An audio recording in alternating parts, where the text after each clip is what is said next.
Diz assim a palavra do Senhor: naqueles dias Ezequias adoeceu de uma enfermidade mortal. E veio a ele o profeta Isaías, filho de Amós, e lhe disse: assim diz o Senhor, põe em ordem a tua casa, porque morrerás e não viverás. Então virou Ezequias o rosto para a parede e orou ao Senhor e disse: ah, Senhor, peço-te, lembra-te agora de que andei diante de ti em verdade, com coração perfeito, fiz o que era reto aos teus olhos. E chorou Ezequias muitíssimo. Então veio a palavra do Senhor a Isaías dizendo: vai e dize a Ezequias: assim diz o Senhor, o Deus de Davi teu pai, ouvi a tua oração e vi as tuas lágrimas, eis que acrescentarei os teus dias 15 anos. Podemos assentar. Amados, desde que há um mês atrás, há um mês e poucas semanas atrás, eu trouxe uma palavra aqui num domingo de manhã e falei exatamente sobre o rei Ezequias. Desde esse dia para cá, eu tenho estudado a história, tenho estudado, lido e meditado em toda a vida do rei Ezequias, porque foi forte o que Deus falou comigo. Eu compartilhei algumas coisas com a igreja. E eu até tinha uma outra palavra que eu já tenho também trabalhado no meu coração há alguns dias. E eu até pensei de trazer essa mensagem. Mais uma vez, Deus me traz Ezequias para estar falando algo sobre a vida do rei Ezequias. E como eu já falei na mensagem passada, o rei Ezequias, ele assumiu o trono no lugar do seu pai. O seu pai era um rei muito mau, que fez tudo que era mal diante dos olhos do Senhor. O rei Ezequias, ele pegou uma grande responsabilidade, que foi trazer de volta toda aquela nação a adorar ao Senhor, a buscar ao Senhor. Um grande desafio foi para ele quebrar todos aqueles altares, os postes ídolos. O pastor Orley também pregou depois, semanas depois, falando exatamente o que foi colocar todas aquelas imagens, aquela idolatria por terra. Ezequias, então, ele fala, ao povo, chama o povo para o conserto. E a Bíblia fala que o rei Ezequias, ele fez o que era reto diante do Senhor. E está registrado nas crônicas, está registrado em Reis, todos os feitos do rei Ezequias. E então Deus me traz esse texto no meu coração. E quando Deus fala comigo, uma frase eu já sabia: põe em ordem a tua casa. Porque aqui nós estamos diante de um rei que estava tendo sucesso naquilo, no seu projeto, que o projeto principal dele era redirecionar toda aquela nação até a Deus. E ele estava feliz, ele estava realmente conseguindo concluir com todo aquele projeto. Mas, como nada fica 100% bem na nossa vida, quando a gente pensa que está tudo bem, o inimigo se levanta. Amém? E a gente às vezes pensa, porque nós estamos na casa do Senhor, nós estamos fazendo tudo certinho, nós estamos orando, nós estamos jejuando, estamos consagrando nossa vida, o inimigo vai ficar longe, né? Mas não foi assim que aconteceu com o rei Ezequias, e não vai ser diferente conosco também. Amém? Então o rei Ezequias, ele começa a enfrentar coisas que eu fiquei observando, eu fiquei ali meditando, eu falei: Senhor, será que eu daria conta de suportar essa situação? Porque agora esse texto vai nos mostrar que Ezequias, ele é acometido de uma enfermidade para a morte. Ezequias então estava lá no seu palácio, estava sendo afrontado por aquele rei Assiro. Aquele rei da Síria, ele já tinha, invadido outros lugares, já tinha ido lá em Israel, porque a nação estava dividida entre Israel e Judá, ele era rei da tribo de Judá, e o povo das outras tribos já tinha sido tomado, já estava sofrendo nas mãos desse rei da Síria, e agora o rei Ezequias recebe uma afronta desse rei. Eu não vou falar aqui, porque isso aqui é uma outra mensagem também, mas o rei Ezequias está passando um momento mais terrível da vida dele. Por quê? Porque ele está enfermo. E a enfermidade dele não era qualquer enfermidade. Imagina você tendo que lutar contra várias coisas, você está doente, e você tem pessoas, tem governos, tem pessoas, seja lá o que for, que está te perseguindo, te afrontando, colocando o dedo na sua cara, falando: o Deus que você serve não vai poder te livrar. O Deus que você serve não vai fazer nada por você, porque os outros deuses não pôde livrar as outras nações da minha mão. Eu sou um rei todo-poderoso. Era assim que o rei da Síria se apresentou para Ezequias. E o interessante é que Ezequias recebeu recomendações das outras nações. Falou assim: olha, esse rei da Assíria, ele é ruim mesmo, ele é muito mau, ele é muito perigoso, ele tem poder para destruir, porque olha o que fez conosco, olha o que eles fizeram com todas as nações em volta de você. Nenhuma nação ficou de pé, você não seria a única que ficaria de pé. Às vezes nós somos afrontados pelo inimigo dessa forma. Pessoas que já foram derrotadas pelo inimigo se levantam e falam para você: ih, menina, já passei por isso. Ih, brother, já aconteceu isso comigo. E sabe o quê? Não consegui nada não, viu? Ó, não quero te desanimar não, viu? Mas esse caso aí não tem jeito. Nós somos afrontados pelo inimigo, e ainda tem pessoas que não venceram, que tentam colocar na nossa cabeça que nós também não vamos vencer. Então, a nossa luta, ela é muito maior do que nós imaginamos.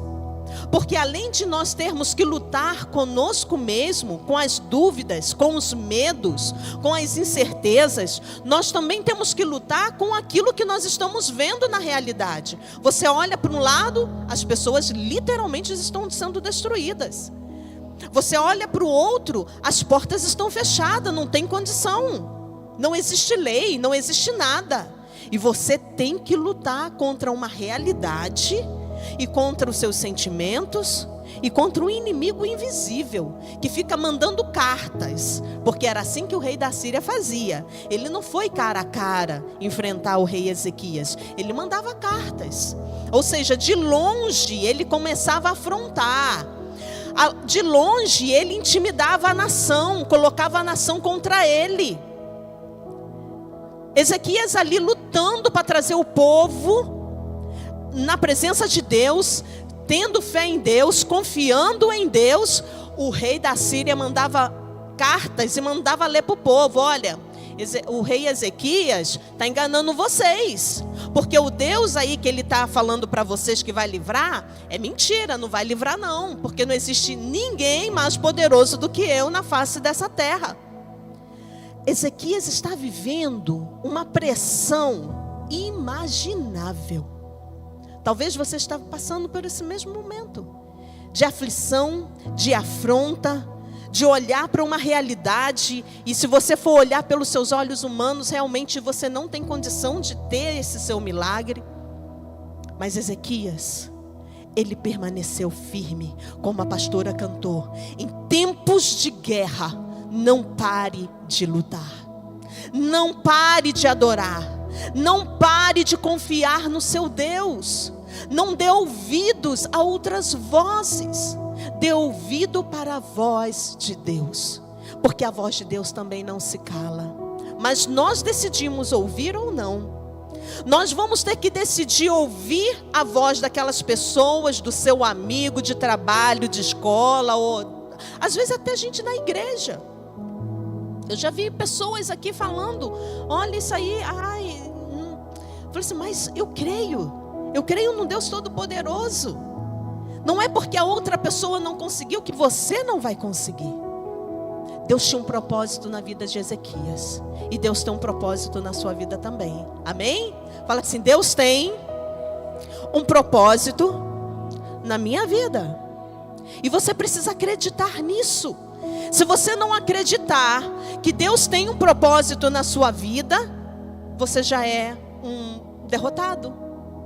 Porque o que te motiva a continuar caminhando é entender que Deus tem um propósito na sua vida. Que Deus te chamou com propósito. Você não está aqui por um acaso. Você tem que entender e descobrir qual é o propósito de Deus com você aqui. Porque se você não descobrir o seu propósito, você não tem como, sabe, se manter firme. Você vai ser levado pela força do vento, pela tempestade, pelas vozes, pelos medos. E você, aí sim, é derrotado. Ezequias, o rei Ezequias estava vivendo o momento mais difícil da vida dele. Porque uma coisa é você estar bem, você estar com saúde, e você trabalhar, você fazer projetos, você lutar por aquele projeto. Agora, outra coisa é quando você tem uma enfermidade. Quem já ficou aqui doente? Todos nós, né?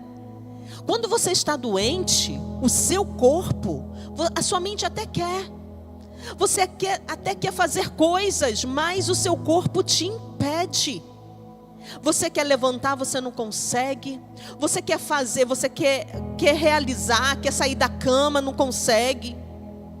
Você não consegue fazer basicamente nada quando você está enfermo, quando você está doente. Eu não sei exatamente que enfermidade, mas em 2 Reis, se eu não estou enganado, em 2 Reis capítulo 20, vai estar falando que essa mesma passagem, com mais detalhes, e ele tinha uma ferida. O que dá a entender que essa ferida estava tão profunda que trouxe uma infecção generalizada, a ponto dele estar à beira da morte, por causa de uma ferida.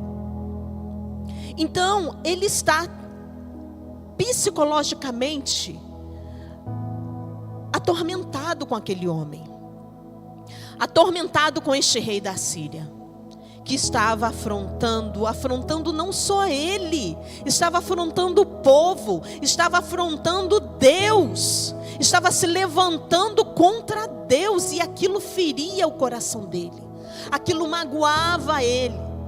Mas sabe o que eu percebi? O rei Ezequias, ele não ficava em casa chorando. Ele tinha um profeta, que era Isaías, que estava sempre ali, que era a boca de Deus na vida dele. E uma das coisas que nós erramos é de não ter pessoas que seja a boca de Deus, profeta de Deus, que tem intimidade com Deus ao seu lado.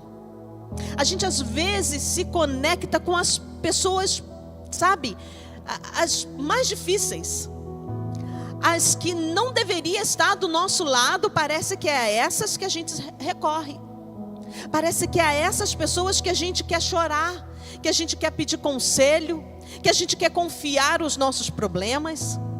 E aqui eu não estou falando de falar com Deus, porque Ezequias falava diretamente com Deus, mas Ezequias tinha um profeta que estava do seu lado, era um profeta de Deus, que era a boca de Deus na vida dele. Tudo que o rei Ezequias ia fazer, estava o profeta ao seu lado, orando. Ele pedia conselho: será que eu faço? Será que eu vou? Que atitude eu devo tomar? O profeta ia lá, falava com Deus, Deus trazia uma resposta. Isso é ser dependente de Deus e ter sabedoria de colocar pessoas ao nosso lado que vai nos ajudar de verdade a estar conectado com o céu. Queremos o nosso milagre. Eu acredito que todos aqui vieram passar nesse corredor em busca de um milagre. Mas o milagre não vem de qualquer jeito. O milagre não vem de qualquer jeito. Essa é uma outra mensagem que eu vou me segurar aqui, porque eu vou trazer ela. O milagre não vem de qualquer jeito. Nós precisamos nos colocar na presença de Deus da forma correta, na postura correta, para alcançar este milagre, seja ele qual for. Aqui nós vamos ver algo bem interessante. versículo 3 vai dizer assim, que quando o profeta Isaías, ele chega e fala com o rei Ezequias, ele fala assim: olha, eu vim aqui porque o Senhor me mandou falar para você que você coloque a sua casa em ordem, porque você vai morrer, você não vai viver. Muitas das vezes a gente olha esse texto, a gente pensa que Deus decretou essa morte, falou: você vai morrer, eu quero que você morra. Não é assim. Deus manda Isaías ir lá, dá um aviso para ele, falou assim: olha, o que você tem, a enfermidade que você tem, vai te levar à morte. Só que Deus não terminou com você ainda não. Deus não terminou com você não. Põe a tua casa em ordem.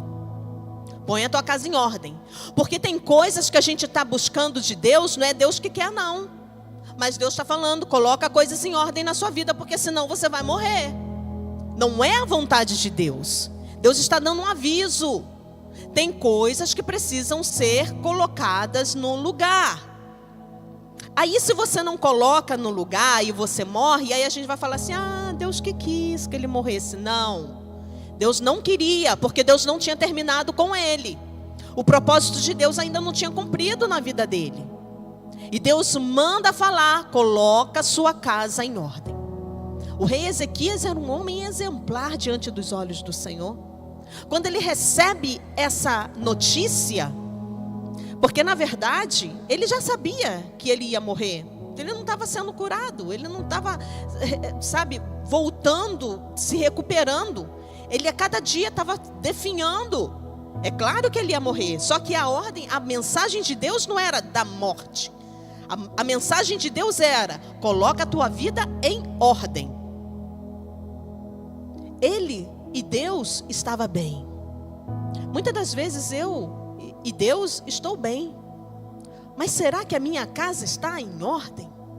Será que a minha casa está bem com Deus? Esse era o ponto. Que morrer, nós vamos morrer a qualquer momento, seja de morte natural. Ele morreu, 15 anos depois morreu. Mas a questão não é morrer. Se ele morresse, ele estava salvo. Só que o propósito de Deus ainda não tinha se cumprido. Você já parou para pensar que se o propósito de Deus ainda não se cumpriu na sua vida, você não precisa temer a morte? Você precisa temer a morte se você não estiver cumprindo. Se você não estiver trabalhando naquilo que Deus te chamou para trabalhar. Realizar aquilo que Deus chamou você para realizar. Isso sim, nós precisamos se preocupar. Ezequias, você precisa colocar a sua casa em ordem. E essa casa em ordem poderia ser muitas coisas. Ele não tinha filhos. Era o propósito de Deus na vida dele. Existia uma promessa, desde a fundação do mundo, que viria o Salvador. Mas você sabia que para o Salvador, Jesus ter vindo, precisava o rei Ezequias ter tido filho? O propósito de Deus ainda não tinha se cumprido, que era um filho na vida dele. Jesus vem da casa de Davi, ele é linhagem de Davi. Passa pelo rei Ezequias a vida de Jesus. Ele poderia ter abortado um plano de Deus. Mas é claro que Deus, ele sempre vai estar trabalhando ao nosso favor, para que aquilo que ele projetou para mim e para você se cumpra. A menos que você não queira. A menos que você não coloque em ordem aquilo que precisa ser colocado. E Deus nos chama nessa noite. Como Deus enviou o profeta Isaías, Deus fala conosco: coloque a sua casa em ordem. O que é a sua casa? Talvez pode ser o seu lar. Talvez as coisas não estão funcionando muito bem lá dentro. Na igreja nós estamos até muito bem. Estamos orando, estamos jejuando, estamos participando dos cultos, somos dizimistas, somos ofertantes, somos uma bênção na igreja. Mas como está a nossa casa? Será que eu estou tendo sabedoria para lidar na minha casa? Será que eu estou tendo um bom relacionamento dentro da minha casa? Será que nós, os filhos, estamos sendo obedientes aos nossos pais? Será que os pais estão tendo a sabedoria de educar os seus filhos? Marido e mulher, cônjuges, como estão vivendo? Estão vivendo em amor, em fidelidade, em compromisso, em exemplo para os seus filhos? Os seus funcionários, porque naquela época, uma casa, os empregados, que eram os servos, faziam parte, eram contados como um membro da família também. A casa do rei Ezequias, por mais que ele não tinha filho, tinha muitos membros. Eu não sei qual a área da casa dele estava desorganizada, mas existia uma área desorganizada na casa dele. As finanças, a gente às vezes está aqui pedindo um milagre ao Senhor pelas nossas finanças. Senhor, eu sou dizimista, Senhor, eu sou ofertante, mas não sabe lidar com o dinheiro que chega na mão. Gasta mais do que ganha, faz dívida sem necessidade. Aí depois fica fazendo a campanha do milagre para Deus restaurar a vida financeira. Põe a sua vida financeira em ordem. Vai ter coisas que você vai dizer não. Agora não pode, agora não dá. Os pais têm que saber lidar assim com seus filhos, porque os filhos não sabem, eles não têm a noção às vezes da realidade. E a gente às vezes quer ser uma mãe muito boa, um pai muito bom, e a gente dá tudo, faz dívida no cartão de crédito. Está chegando o final do ano, o que você quer? Você não pode, você dá. Aí depois passa o ano todo enrolado em dívidas. Põe em ordem a sua casa. A sua casa pode ser as suas emoções.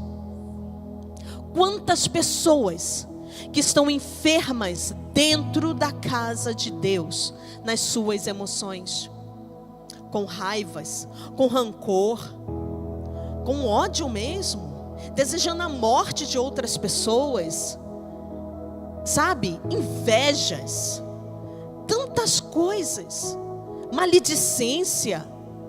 Isso são enfermidades no nosso emocional. Tem pessoas que são muito frágeis, você não pode falar nada que ela está dodói.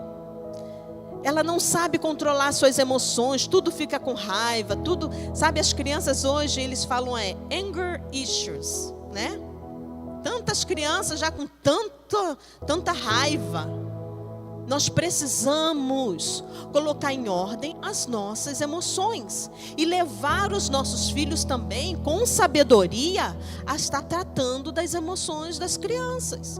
Porque hoje o mundo, ele está massacrando, o mundo está oprimindo. E se você não buscar em Deus ter as suas emoções controladas, você não vai ajudar os seus filhos a terem as suas emoções controladas também. Nós contribuímos para que fique pior, se nós não cuidarmos de nós.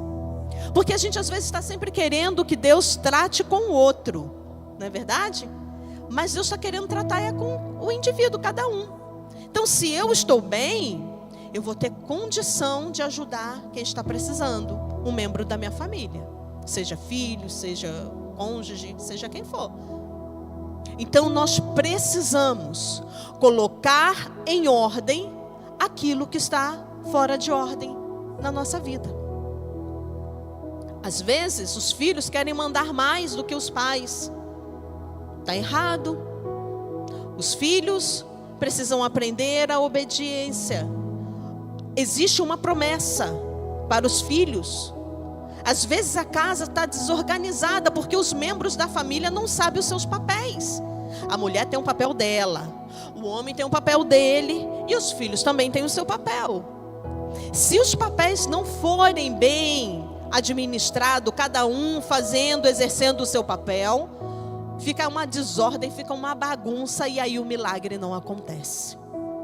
Não acontece. Põe em ordem a sua casa. Põe em ordem as suas emoções. Põe em ordem, sabe? Porque sem a organização, nada funciona. Nada funciona. A gente que trabalha aí, entra nas casas para limpeza, quando você vê aquela casa toda bagunçada, fala, meu Deus, por onde que eu vou começar a limpar? Não tem. O que a gente faz? Começa a colocar as coisas no lugar, depois de limpar. Da mesma forma é Deus. Às vezes você está pedindo Deus algo na sua vida, mas enquanto você não colocar as coisas em ordem, no lugar, Deus não tem como trabalhar, Deus não tem como limpar, Deus não tem como fazer. Esse é o nosso papel. A palavra de Deus diz que o rei Ezequias, ele colocou o rosto na parede. Ele poderia ter ajoelhado, não é verdade? Podia ter se ajoelhado. Isso é algo importante. Você se ajoelhar diante de Deus, de você se prostrar. Mas você sabe que tem horas que não é se prostrando diante de Deus, é reconhecendo que há algo que você precisa fazer. Esse colocar o rosto na parede é um ato de reconhecer. E ele faz uma oração: Senhor, peço-te agora que lembre-te de que andei diante de ti em verdade. Imagina nós fazendo uma oração, precisando de um milagre. Eu preciso de um milagre. Aí você vai falar, porque tem gente que dá ordem para Deus. Isso aqui é uma coisa que a gente precisa aprender. Deus não recebe ordem de ninguém. Nem os anjos recebem ordem nossa, tá? Porque tem gente também que começa a dar ordem aos anjos. Vai para lá, anjo, faz isso aqui, anjo. Quem dá ordem, a Bíblia fala lá, nos Salmos, que Deus dá ordem aos anjos a nosso respeito. Você pode orar pedindo para Deus enviar os anjos, pode pedir. Deus, envia os teus anjos. Mas você não fica dando ordem para anjo não, porque anjo não obedece às nossas ordens. Eles só sabem obedecer a Deus. Eles não se desviam dos seus papéis. Então, ele fala para Deus: Deus, lembra-te agora de que andei diante de ti em verdade. Já pensou se a gente for fazer essa mesma oração para Deus? Deus, lembra-te do que eu tenho feito. Será que a gente vai ter essa coragem de fazer essa oração? Deus, eu estou precisando de um milagre. Lembra aí das coisas que eu tenho feito? Nesses anos todos aí, ele começou a reinar com 25 anos. Ele já estava aí beirando seus 40, 30 e tantos para 40 anos. Ele fala assim: Deus, lembra, sabe, desde que eu comecei, lembra que eu tenho andado até hoje em verdade? Será que nós temos essa capacidade de falar para Deus lembrar do que nós temos feito? Será? Tem muita gente que a gente fala assim, tem crente, né, que é o 007, que é aquele camuflado, né? Que ninguém sabe que ele é crente. Ninguém sabe. Às vezes as meninas chegam em casa agora, né, e falam assim: não, nem sabia que fulano era crente. Fiquei sabendo lá na escola, porque nem parece. A forma como se vestem, a forma como conversam, não dá para saber se é crente ou não. É o crente 007, anda camuflado, anda escondido, né? Ninguém sabe que ele é um agente secreto de Deus, né? Então, assim, será que se eu fizer essa oração para Deus, Deus, lembra-te, o que Deus vai lembrar sobre mim? E o que Deus vai lembrar sobre você? Né? Agora, é claro que não vai depender do que você está fazendo, que o seu milagre vai vir, não. Tá? O que vai fazer o seu milagre vir é o que você vai fazer a partir de hoje. A decisão que você vai tomar hoje. De pôr o que está fora de lugar no lugar. Aí o milagre vai vir. Aquilo que você fez passado, a Bíblia fala que Deus joga no mar do esquecimento. Satanás, ele acusa. Ele fala: ó, você não merece. Ah, olha o que você está fazendo, olha como você está vivendo. Ele começa a apontar o dedo para você. Mas se você nessa noite se comprometer com Deus, a partir de hoje, eu vou deixar o Senhor arrumar a minha casa. Tem um hino que fala sobre isso, né? Que fala sobre colocar a casa em ordem. Toma o teu lugar. Será que nós vamos fazer isso nessa noite? Se você quer o teu milagre, você precisa buscar de Deus. Senhor, o que o Senhor precisa, me revela o que eu preciso fazer para que o Senhor faça um milagre na minha vida. Porque Deus fica impedido por mim mesmo de realizar um milagre. Mas quando eu me comprometo, como Deus viu a sinceridade no coração desse rei, o milagre acontece. E ele fala: Deus, eu até hoje andei diante de ti em verdade, com o coração perfeito, e fiz o que era reto aos teus olhos. E chorou muitíssimo. Ele sabia quem ele era.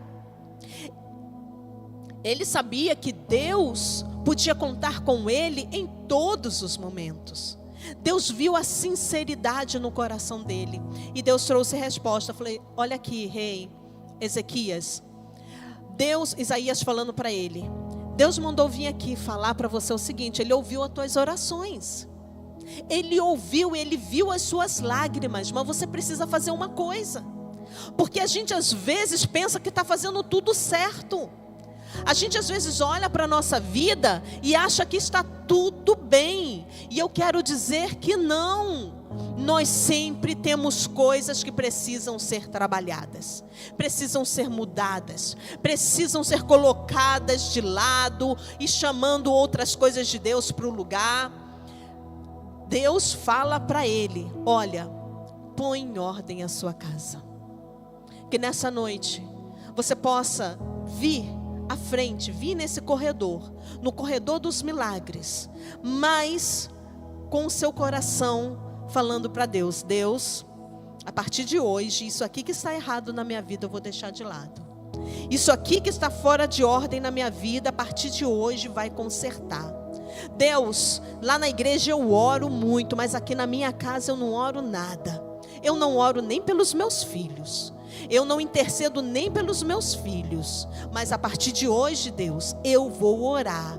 Deus, eu não oro com meu cônjuge, mas a partir de hoje, Deus, eu vou orar. Eu vou trazer a tua presença para dentro da minha casa. Deus, eu sou muito impulsiva. Eu falo demais, eu tomo decisões sem consultar com meu cônjuge. Deus, eu vou botar isso em ordem, porque eu preciso andar tanto na tua presença, na minha vida espiritual, quanto na minha vida particular, na minha família, na minha casa. Eu preciso andar bem também contigo. Eu não sei como que está a sua casa. Você é a casa que Deus quer habitar. Mas Deus não habita em desordem.